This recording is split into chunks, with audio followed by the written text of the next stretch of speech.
Bem-vindos a mais uma aula Zero Fatorial, a matemática fácil.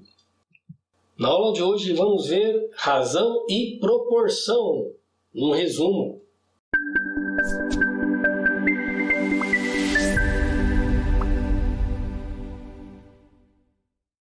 Razão. Razão é uma divisão. É uma divisão entre um número A e um número B. A razão possibilita comparar duas grandezas de naturezas iguais ou distintas, diferentes. É indicada por como? Da mesma maneira que a gente indica uma fração ou uma divisão, por A, 2 pontos B ou A sobre B. Sendo B o denominador, ele tem que ser diferente de zero. E agora, aqui é uma razão, certo? Então é algo mais do que uma simples divisão. Ele envolve uma comparação. E como é que a gente lê razão? Lemos assim: razão de A para B, razão de A para B. Depois, A está para B e A para B. São as três formas que podemos ler uma razão. Agora, quem é A e quem é B? A é o antecedente, vem antes. É o primeiro que a gente escreve. E B é o consequente, ele vem depois por consequência. Exemplo. Um supermercado vende uma embalagem de 5 litros de água mineral por R$8. Qual é a razão entre o preço e o volume de água? Na ordem da pergunta, quem vem primeiro é o preço. O volume vem depois. Então, preço é o antecedente e volume é o consequente. A razão pedida é esta daqui, preço sobre volume. Assim, a razão entre a grandeza preço e a grandeza volume é R$8 para 5 litros, ou 8 para 5. Então aqui já tem um exemplo de comparação de duas grandezas distintas. A grandeza preço, que envolve um custo, dinheiro, e a grandeza volume, quantidade de uma substância. Então ele comparou o custo de uma substância pela quantidade que tem essa substância aqui. Então, esse é um exemplo de comparação de grandezas distintas. Como que a gente lê essa razão? Podemos ler esta razão assim. Razão de R$8 para 5 litros. R$8 estão, por quê? Reais. O substantivo reais está no plural. O verbo também tem que ir para o plural. Então, R$8 estão para 5 litros. Ou R$8 para 5 litros. Se a gente fosse dizer só o número, conforme ele está escrito aqui, aí sim você fala 8 está para 5. Razão de 8 para 5, 8 está para 5 ou 8 para 5. Se fosse ler só o número. Como a gente está utilizando também o substantivo aqui, que é o preço, então o verbo tem que concordar também, tá? Para a gente falar o português certo. Agora, na prática, o que você tem? 8 dividido por 5 é 1,6. O que é 1,6? É o preço do litro. Cada litro custa R$1,60. R$1,6 por litro. Isso é o que é na prática. Agora, proporção. Proporção é uma igualdade entre duas ou mais razões. É expressa por desses dois modos aqui. Tem o primeiro modo de escrever essa igualdade de razões ou este outro modo aqui. Sendo que B e D, os denominadores, precisam ser diferentes de zero. Essa é a condição em que você tem uma proporção. Como que podemos ler a proporção aqui? Então lemos A está para B, que é uma das maneiras de ler razão. Então esta razão aqui, A está para B, A está para B, assim como é este igual aqui, ó. Então, A está para B, assim como C está para D. Como C está para D. Então, o que está escrito aqui com caracteres matemáticos, temos aqui a escrita em português. A está para B, assim como C está para D. Esta é a leitura correta de uma proporção. Agora, B e C, nesta proporção, eles são chamados de meios. Por quê? Porque estão no meio da expressão que explica, né? Descreve o que é a proporção. Então, B e C estão no meio da expressão, por isso recebem o nome de meios aqui na proporção. A e D são os extremos. Na proporção, eles recebem esta denominação de extremos. Por quê? Porque estão nos extremos da expressão. Tá? A continua sendo o antecedente da razão e B é o consequente. Mas quando você tem esta proporção aqui, eles também adquirem estes papéis aqui, conforme acabei de descrever. Ok? Propriedade fundamental da proporção. Qual é a propriedade? É esta daqui. O produto dos extremos é igual ao produto dos meios. Por isso que eu precisei explicar antes, para você saber e entender esta propriedade aqui. Então você tem aqui a proporção. A está para D, assim como C está para D. O produto dos extremos, aqui, um vezes o outro, é igual a este outro produto aqui. Ou, na outra forma de escrever a proporção, produto dos extremos, que é A e D, o primeiro e o último, é igual ao produto dos meios, B vezes C. Então escrevemos assim, A vezes D é igual a B vezes C. E é esta definição, esta propriedade, que ela depende do quê? Do que significa a proporção. A proporção é uma igualdade, tá vendo aqui, ó? Igualdade, no caso aqui, né? Igualdade de razões. E desta propriedade podemos escrever, a partir daqui, esta igualdade podemos escrever de um outro modo. Porque se isto é igual, esta razão é igual a esta outra, então podemos escrever a proporção deste outro modo aqui a partir do que define esta propriedade. E, na prática, o que ela é? É a famosa multiplicação em cruz, ó, a partir desta forma de representar a proporção.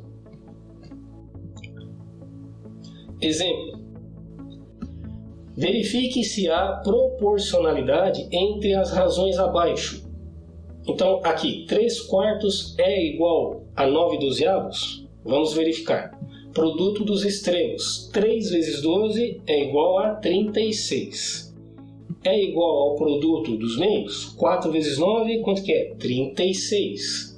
36 é igual a 36. Então, há proporcionalidade. Ela existe. E aqui? 5/6 é igual a 2/3. Vamos ver. Produto dos extremos. 3 vezes 5, 15. É igual ao produto dos meios. 6 vezes 2 é 12. 15 é diferente de 12. Então, não há proporcionalidade. Descobrindo um valor desconhecido. Qual é o valor de x na proporção abaixo? O enunciado já disse que é uma proporção. Então, é só multiplicar em cruz. Produto dos extremos, 7 vezes x, é igual, porque ele disse que é proporcional. Ele disse que é uma proporção. Então, este produto é igual a este outro aqui. Produto dos extremos, 7 vezes x, é igual ao produto dos meios, 10 vezes 14. Isolando o x, o 7 que está multiplicando vai para o outro lado da igualdade, dividindo. E aí você simplifica por 7, fica 10 vezes 2 sobre 1. 10 vezes 2 é 20. 20 dividido por 1 é 20. Outra propriedade da proporção. Numa igualdade de razões, a soma dos numeradores é proporcional à soma dos denominadores.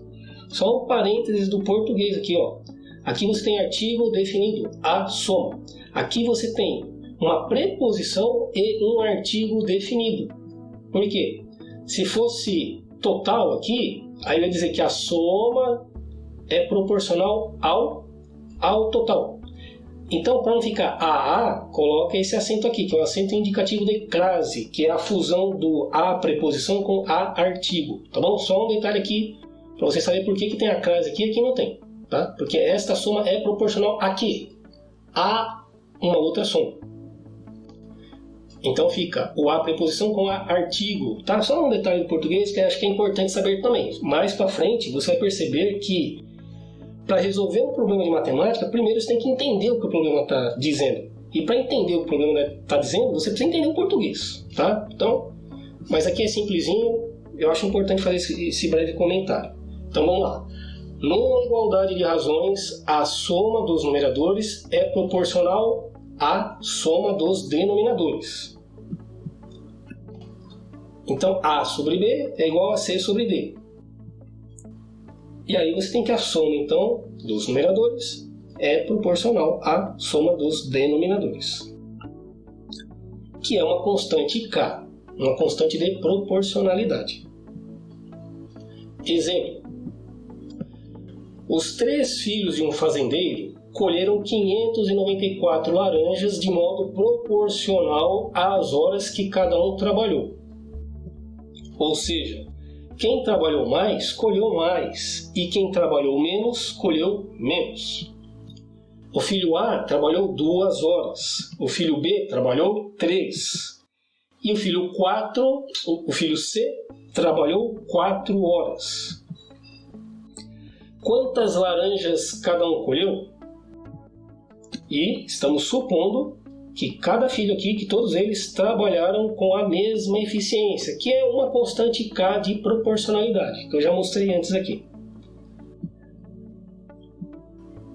O total colhido pelos 3 filhos, o filho A, B e C, o total foi 594 laranjas. E o total de horas trabalhadas por esses 3 filhos foi somando, dá 9 horas. Perceba que as laranjas foram colhidas proporcionalmente às horas trabalhadas. Quem trabalhou mais, colheu mais. Quem trabalhou menos, colheu menos. Por quê? Porque todos trabalharam com a mesma eficiência. Sendo assim, então, a colheita foi feita numa razão de laranjas por hora. Laranjas por hora. Ou seja, você tem que... O que cada um colheu é proporcional ao tempo trabalhado. Então, A sobre 2, ó, você pega o primeiro aqui, A sobre 2, né, é igual ao que o outro colheu sobre o tempo trabalhado, e assim para o terceiro filho. Existe essa proporcionalidade. Então, qual que é aí essa razão de laranjas por hora? Você tem que pegar o total. Total colhido pelo total trabalhado. Total colhido, 594. Total trabalhado, 9. 594 dividido por 9 dá 66 laranjas por hora. E a gente supõe, como eu disse, que todo mundo conseguiu trabalhar com essa mesma eficiência. 66 laranjas por hora. Então, conforme está aqui. Cada filho, portanto, cada filho colheu 66 laranjas por hora trabalhada. Sendo a razão da colheita essa daí, 66 laranjas por hora, temos que o filho A, então, se ele trabalhou 2 horas vezes 66 laranjas por hora, hora cancela com hora. 2 vezes 66, 132 laranjas. O filho B, mesma coisa, 3 horas vezes 66 laranjas por hora, hora cancela com hora, e multiplicando 3 por 66, 198 laranjas. E por fim, o último filho, quanto que ele colheu? 264 laranjas. E é exatamente o que acontece com os salários em geral. A pessoa recebe tantos reais, X reais por hora trabalhada. Quem trabalha mais, recebe mais. Quem trabalha menos, recebe menos. Mais detalhes sobre razão e proporção. Na playlist aqui, você tem uma aula com mais detalhes sobre razão e uma outra aula que também fala um pouco mais sobre proporção. Os links estão na descrição deste vídeo. Parabéns por investir no seu conhecimento. Quer saber quando novos vídeos como esse forem ao ar? Inscreva-se no canal e ative as notificações. Tem alguma dúvida, sugestão, elogio? Faça os seus comentários deixando o seu like ou dislike. Neste caso, por favor, justifique para sabermos o que precisa melhorar. Porque, fazendo assim, você ajuda o canal a ajudar você. Muito agradecido, um grande abraço e até uma próxima!